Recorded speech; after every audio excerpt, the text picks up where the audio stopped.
Hi there, I'm Mari Strand-Carey from the University of Oregon Center on Teaching and Learning and director of the KinderTEK iPad Math Project. I'm here to remind you how modes work in KinderTEK. It's super important to know where the data goes and what each mode is useful for.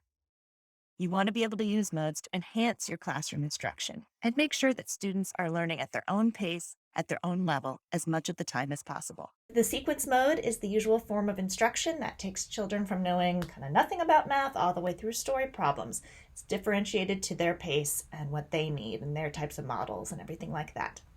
We also have the directed mode, which works like sequence mode, except that the teacher has selected one or two content areas or types of content, and the students only work through that. So it's essentially selecting from different parts along the sequence, but presenting them in the general order.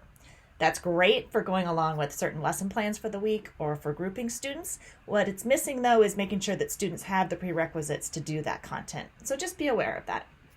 There's also exploration mode, where students can pick anything they want to work on anytime and do it as long as they want or as little as they want. And they might do really hard stuff before they've mastered the easy stuff. So they might not be very successful if they do that. They can also spend all their time in the activity center playing games, doing puzzles, and playing with their scrapbook. The last mode is the screening mode, and that one is just the test phases from all the different activities. So they're not getting any instruction, they're getting no feedback, and they're just doing a few problems in each activity.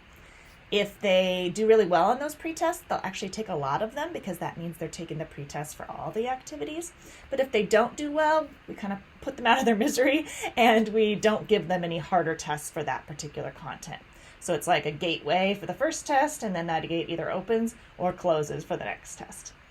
The important thing to know is that all the data is kept separate, so what they do in one mode doesn't show up in the other mode. The one exception for that is their scrapbook. Everything gets put into their scrapbook so that they can feel really good about that. But you can look at the data separately. So when you're done using exploration mode, or you're done using screening mode or directed mode, make sure you switch them back to sequence mode if that's what you want them doing most of the time, so that they continue to make progress at their own pace and at the level they should be working at it. If you have any questions, please let us know. We're standing by to help you.